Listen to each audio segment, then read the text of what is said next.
SSLC 2026 ত অহা পেপাৰখনত ট্ৰিগোনোমেট্ৰি পাঠটোত কি কি প্ৰশ্ন আহিছিলে আমি আলোচনা কৰিলো এতিয়া 2025 চনত কি কি প্ৰশ্ন আহিছিলে এবাৰ আমি পৰ্যালোচনা কৰিবলৈ আগবাঢ়িছো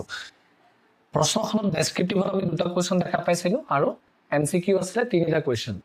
তে ডেসক্ৰিপটিভৰ দুটা কোৱেশ্চন কি কি আছিলে হেকিটা প্ৰথমতে চাই লওঁ প্ৰথমতে আমি এটা কোৱেশ্চন লৈছো যে প্ৰমাণ কৰা যে sec θ - tan θ whole square is equal to 1 - sin θ divided by 1 plus sin θ টো প্ৰুফ কৰিব লাগে প্ৰমাণ কৰিব লাগে এটো প্ৰমাণ কৰিবলৈ হলে তেতিয়া হলে মই প্ৰথমতে বাপক্ষ বা লেফট হ্যান্ড সাইডটোক লৈ লম বাপক্ষ কি আছে লিখি লম এটো আমাৰ কি হয় লেফট হ্যান্ড সাইড কি আছে sec θ minus tan θ whole square আছে নহয় জানো তে এইটো মই এই রাইট হ্যান্ড সাইড টু পাবলে হলে sec θ আৰু tan θ দুটাকে sin আৰু cosলৈ মই কি কৰিম চেঞ্জ কৰিম এক sin আৰু cosলৈ লৈ যাম sec θ মানে কি আছিল 1 cos θ আৰু tan θ মানে কি আছিল sin θ cos θ এটো আমি জানো নাজানো যদি আমি মনত ৰাখিবই লাগিব এই এহলে sec θ ৰ ঠাইত কি বহাম মই 1 cos θ আৰু tan θ ঠাইত বহাম sin θ cos θ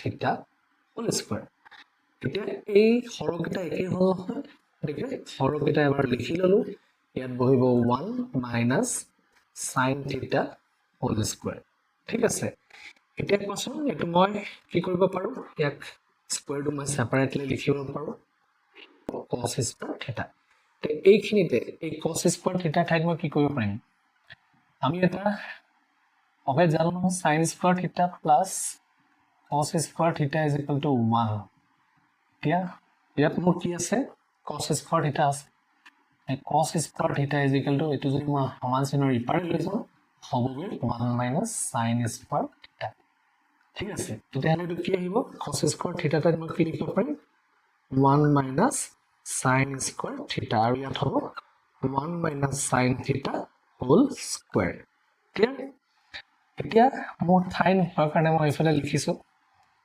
1 sin θ হোল স্কয়াৰটো মই দুবাৰ লিখিব পাৰো 1 sin θ into 1 sin θ বুলি হয় না এটা দুবাৰ পূৰণ হৈ স্কয়াৰ হৈ আছে তাৰ পিছত তলত আহিব a square - b square vector a square - b square কি আছিল plus b into a minus b এটা কি আহিলে 1 plus sin θ হ'ব এটা আৰু এটা হ'ব 1 sin θ কেলে হল গম পালা নহয় এই অবেটো ইউজ কৰিলে এটা ক্যান্সেল গল তেতিয়া আহিব কি 1 sin θ divided by 1 plus sin θ এটো হৈ গলগে right hand side হয় না 1 sin θ divided by 1 plus sin θ ওলালে এটাকে left hand side সমান right hand side প্ৰমাণ কৰা হল কাৰবাৰ হয়তো বুঝতে অসুবিধা হ'ব পাৰে কোনবা যদি বুজা নাই যে সিম্পল কথাবোৰ যদি বুজি নাপাব পাৰা কেতিয়াবা সেই কাৰণে যদি বুজি নাপাব কেনেকৈ কমেন্টত উল্লেখ কৰি দিবা যে এই স্টেপটো বুজা নাই তেতিয়া মই সেপাৰেটলি তোমালোকক বুজাই দিবলৈ যত্ন কৰিম কাৰণ কিছুমান বস্তু তোমালোকৰ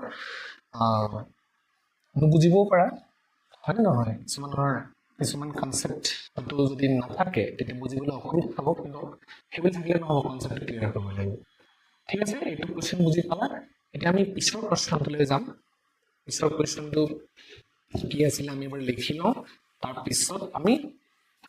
এমসিকিউ কোৱেশ্চন কিটা কৰিম ডেসক্ৰিপটিভৰ 2 আছিল টোটাল 4 মাৰ্কস ঠিক আছে এতিয়া আমি অন্য এটা কোৱেশ্চন লৈছো যেটো এসএসএলসি 2025 ত আহিছে আৰু মাৰ্কস আছে 2 কোৱেশ্চনটো হল a আৰু b সূক্ষ্ম গুণৰ বাবে sin b cos a 60 degree হলে tan a b ৰ মান উলিয়াব লাগে দিয়া sin b আছে cos a 60 ডিগ্ৰী ঠিক আছে এটো দিয়া আছে এটা মই এটো কেনেকৈ উলিয়াম এতিয়া মই চাইলাম এট কি দিয়া আছে sin b কি আছে sin b cos a 60 degree আমি এটা কথা জানো নে sin 90 ডিগ্ৰী আমি এটা sin 90 ডিগ্ৰী minus a কি আছিল cos a বুলি পাইছিল cos 90 ডিগ্ৰী মাইনাছ a মানে কি আছিলে sin a আছিলে মনত আছে নে এইটো এটা তোমালোকৰ ত্ৰিকোণমিতি পাঠটোত এটা এইকেইটা নিয়ম আছে এতিয়া sin 90 ডিগ্ৰী ইয়াত আছে sin b ইয়াত আছে cos a plus 60 ডিগ্ৰী এটা sin b আছে গতিকে sin b হ'বলৈ হ'লে মই ইয়াত যোনটো এংগেল আছে সেইটো 90 ডিগ্ৰী মাইনাছ কৰি পিনে cos লিখিব পাৰোঁ তেতিয়াহ'লে মই ইয়াত যদি চাওঁ ইয়াত a আছিলে 90 ডিগ্ৰী মাইনাছ a যদি লিখোঁ মই cos a হ'ব এইটো ইয়াত b টো যদি মই 90 ডিগ্ৰী মাইনাছ b লিখোঁ তেতিয়াহ'লে ই cos হৈ যাব নাই তেতিয়া sin b টো হ'ব cos 90 ডিগ্ৰী মাইনাছ b মই লিখিব পাৰোঁ cos 90 ডিগ্ৰী মাইনাছ b মানে হ'ল sin b তাহলে cos 90 degree minus b equal হ'ব cos a plus 60 ডিগ্ৰী এতিয়া cos আৰু cos এটো উঠি যাব তেতিয়া কি থাকিব গৈ 90 degree minus b equal to a plus 60 degree এতিয়া এই b টো মই ইফালে লৈ যাওঁ 60 টো ইফালে আনো 90 degree minus 60 degree equal to হৈ গ'ল a plus b তাৰ মানে a plus b সমান কিমান ওলাই মোৰ 90 minus 60 30 degree a plus b ওলালে গৈ 30 ডিগ্ৰী এতিয়া মোক লাগে 10 a plus b গতিকে মই দুইফালে 10 লৈ লম 10 a plus b is equal to হ'ব গৈ কিমান 10 30 ডিগ্ৰী এতিয়া 10 30 কিমান আছিলে মনত আছে 10 30 আছিলে 1 by root 3 নহয় জানো গতিকে 10 30 ভ্যালুটো বহাইলো 1 by root 3 অৰ্থাৎ 10 a plus b ভ্যালু হল গৈ 1 by root 3 এটোই হল আনসার এই আনসার কিমান ললে মোৰ 10 a plus b মান ললে দিছে 10 a plus b is equal to হবে 1 by root 3 তেনে সহজ অংক কৰোতে কম সময় লাগিছে গতিকে এনেকুৱা ধৰণৰ প্ৰশ্ন আহিলে যেটা তোমালোকে মাৰ্কস পোৱা ঠিক আছে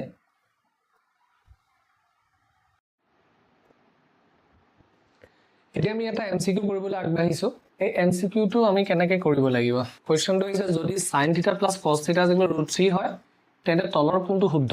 sin θ = cos θ sin θ * cos θ = 1 sin θ * tan θ = 1 আৰু sin θ * cot θ = 1 এটো কেনেকৈ সমাধান কৰিম এতিয়া এটো যেটো এমসিকিউ গতিকে সমাধানটো আমি কৰি চাম কি আনসাৰ ওলায় এতিয়া আমাক দিয়া আছে কি sin θ plus cos θ is equal to √3 sin θ plus cos θ is equal to √3 বুলি দিয়া আছে মই দেখিলো যে ইয়াত sin θ into cos θ পাম sin θ tan θ sin θ into cot θ নে sin θ into cos θ পাম কেনেকৈ পাম সেইটো মই এবাৰ মন কৰিব লাগিব এতিয়া মই দেখিছো যে sin θ plus cos θ আছে আৰু √3 আছে গতিকে মই যদি দুইফালে স্কয়াৰ কৰি দিও তেতিয়া কি হ'ব চাই লও এফালে স্কয়াৰ কৰিলো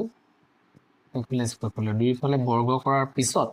কি আহিব এটো a plus b whole square আহিব নহয়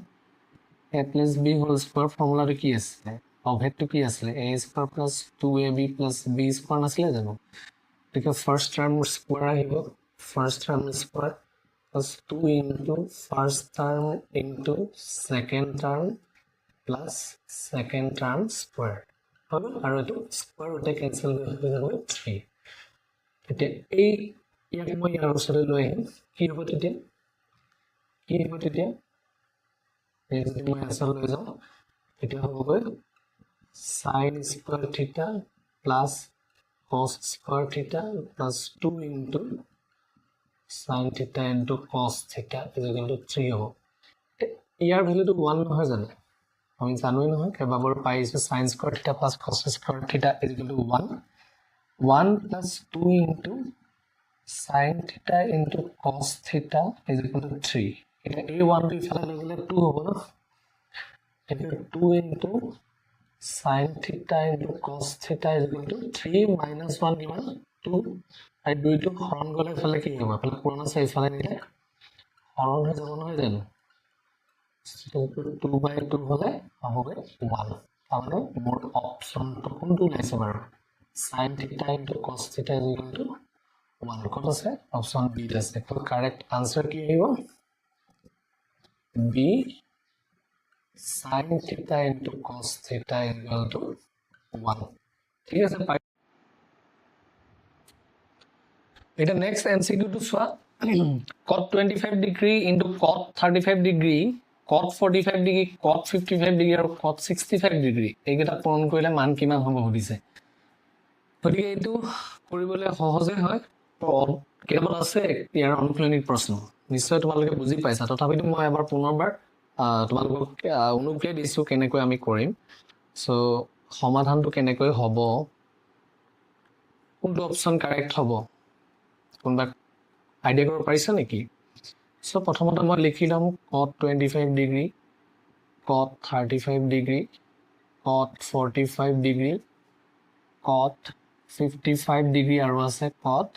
65 ডিগ্ৰী এতিয়া মই ইয়াত চাওঁ যে কটক যদি মই 10লৈ লৈ যাব পাৰোঁ তেতিয়া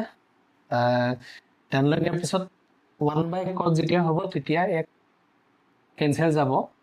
কেইটা কেঞ্চেল যায় বা কি থাকে আমি সেইটো মন কৰি চাম আহা cot 25 ডিগ্ৰীটো যেনেকৈ cot 90 ডিগ্ৰী মাইনাছ a যদি হয় তেতিয়া হ'ব কিমান এইটো cotটো কি হৈ যায় 10a হৈ যায় হয়নে নহয় এতিয়া cot 90 ডিগ্ৰী মাইনাছ a যদি 10a হৈ যাব গতিকে মই ইয়াত cot 25 ডিগ্ৰী আছে 25 ডিগ্ৰী হ'লে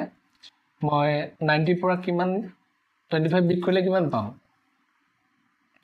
আৰু 25 পাবলৈ কিমান বিট কৰিব লাগিব 90 ডিগ্ৰী মাইনাছ 65 যদি কৰোঁ কিমান হ'ব 10 পৰা 5 গ'লে 5 8 পৰা 6 গ'লে 2 25 হ'ল cot 25 এইটো কিমান হ'ল তেতিয়াহ'লে cot 90 ডিগ্ৰী মাইনাছ 65 ডিগ্ৰী ঠিক আছে আৰু cot 35 ডিগ্ৰীটো মই কি লিখিব পাৰিম cot 90 ডিগ্ৰী মাইনাছ 35 হ'লে 55 লিখিব পাৰিম cot 55 ডিগ্ৰী কেলে 10 পৰা 5 গ'লে 5 8 পৰা 5 গ'লে 3 10 পৰা 5 গ'লে 5 8 পৰা 6 গ'লে 2 ঠিক আছে আৰু বাকীকেইটাক মই একেদৰে ৰাখি দিম কিমান আহিব cot 65 ডিগ্ৰী ঠিক আছে এতিয়া এই cot 90 ডিগ্ৰী মাইনাছ a মানে কিমান আছিলে 10a 10 a ঠাইত কিমান ডিগ্ৰী আছে 65 ডিগ্ৰী আৰু cot 90 ডিগ্ৰী মাইনাছ 55 ডিগ্ৰী কিমান আছে cotটো 10 হৈ যায় নহয় এইটো হৈ যাব 10 55 ডিগ্ৰী আৰু এইটো কিমান আহিলে cot 45 ডিগ্ৰী তাৰপিছত ইয়াত কিমান আহিব cot 55 degree into cot 65 degree এতিয়া আমি এটা কথা জানো নহয় 10ক যদি আমি কটলৈ লৈ যাওঁ 10 65 ডিগ্ৰী আহিব 1/cot 65 ডিগ্ৰী 10 মানে 1/cot নহয় জানো 10 65 ডিগ্ৰী মানে কিমান আহিব 1/cot 65 ডিগ্ৰী 10 55 মানে 1/cot 55 ডিগ্ৰী এইটো থাকিব cot 45 ডিগ্ৰী আৰু cot 55 degree into cot 65 degree এতিয়া এই 55 ডিগ্ৰী cot 65 কটা যাব থাকিবগৈ কিমান cot 45 ডিগ্ৰী এতিয়া cot 45 টো tan 45 ৰ উল্টা নহয় জানো tan 45 1 আছিলে cot 45 হ'বগৈ 1 এতিয়া আনসাৰ কোনটো ওলালে অপশ্যন ডি কাৰেক্ট হ'ব পাৰিবা কৰিবলৈ এতিয়া আমি আহো নেক্সট মুঠতে তিনিটা এমচিকিউ আহিছে আৰু এইটোৱে হ'ল অন্তিমটো এমচিকিউ 2025 ত হ'ব এই এমচিকিউটো মন কৰিবা ইয়াত কৈছে যে যদি sec a plus tan a 1/x হয় তেন্তে x plus 1/x কিমান হ'ব 2 tan a 2 sec a তাৰপা sec a নে tan a কোনটো হ'ব এটা কোৱেশ্চনটো অকমান আনকমন নিচিনা লাগিছে দেখিলে অলপ টান কোৱেশ্চন নিচিনা লাগে কিন্তু তেনেকুৱা টান কোৱেশ্চন নহয় আমি কেনেকৈ কৰিম চাই লওঁ এবাৰ এতিয়া ইয়াত sec আৰু tan আছে গতিকে মই অভেদ কেইটালে মনত পেলাম যে sec আৰু tan লগা অভেদটো কি আছিলে এটা আমি পাইছিলো নহয় sec square a minus tan square a is equal to 1 বুলি পাইছিলো না এটা sec square a plus tan square a is equal to 1 যদি হয় তো ইয়াক যদি মই a square minus b square অভেদটো ডাকো খটাই লওঁ a square minus b square কি আছিলে a plus b into a minus b হয় নে নহয় এতিয়া ইয়াত কি আহিব তেতিয়াহ'লে sec a plus tan a আৰু ইফালে কি আহিব sec a minus tan a is equal to 1 আহিব নে এটা sec a plus 10a sec a plus 10a কিমান দিয়া আছে 1/x দিয়া আছে না 1/x আৰু এটো মই নাজানো sec a minus 10a is equal to 1 তে এই x টো যদি মই ইফালে লৈ যাওঁ কি হ'ব ওপৰত নহব জানো sec a minus 10a is equal to x এটা এটো মানে 1/x এটো মানে x plus 1/x কৰিলে আনসাৰ ওলাই গ'ল এটা x plus 1/x কিমান বুলি মোক সুধিছে so x plus 1/x সমান x ৰ জায়গাত কি আহিব sec a minus 10a plus আছে হয় না নহয় কি আহিব এটো sec a plus 10a হ'ব না এটা মই দেখিলে তো মাইনাস আছে তো প্লাস আছে তো গলগে sec a দুটা আছে কি আহিব 2 sec a কোনটো আছে 2 sec option B 2 sec a correct এইটো পৰা পালো বুলি কলে আমি কিতাপত চাই লব পৰা এটো দুটা অভিধান হয় sec square minus 10 square is equal to 1 গতিকে ইয়াৰ পৰা এই কোৱেশ্চনটো পালো সো গতিকে অকমান যদি আমি ভাবি চাও তেতিয়া আনসাৰ বিলাক ইমান টান নহব গতিকে সকলোকে মই এই প্ৰশ্নকিটা এবাৰ নুসুৱাকে নিজে প্ৰশ্নকিটা লিখি কিনে প্ৰেক্টিস কৰি চাবলৈ অনুৰোধ জনাম যাতে তোমালোকে এনেকুৱা ধৰণৰ যিকোনো সলিউশন সহজতে নিজে ভাবি কৰিব পাৰা কাৰণ কেলে পৰীক্ষাত আনসিন কোৱেশ্চন আহিব পাৰে ঠিক আছে এয়া আছিল HSLC 2025 ফৰ ত্ৰিকোণমিতিত অহা কেইটামান প্ৰশ্ন গতিকে তোমালোকে প্ৰশ্নকিটা চাবা এনেকুৱা ধৰণৰ টাইপৰ আৰু প্ৰশ্ন আহিব পাৰে গতিকে আশা কৰিছো তোমালোকে পৰীক্ষাত সফল হোৱা তোমালোকৰ ভৱিষ্যতটো উজ্জ্বল হোক আৰু নতুন এটা ভিডিও লৈ 2024 চনৰ ত্ৰিকোণমিতিৰ প্ৰশ্নকিটা লৈ তোমালোকৰ মাজত মই পুনৰ আহি আছো থ্যাংক ইউ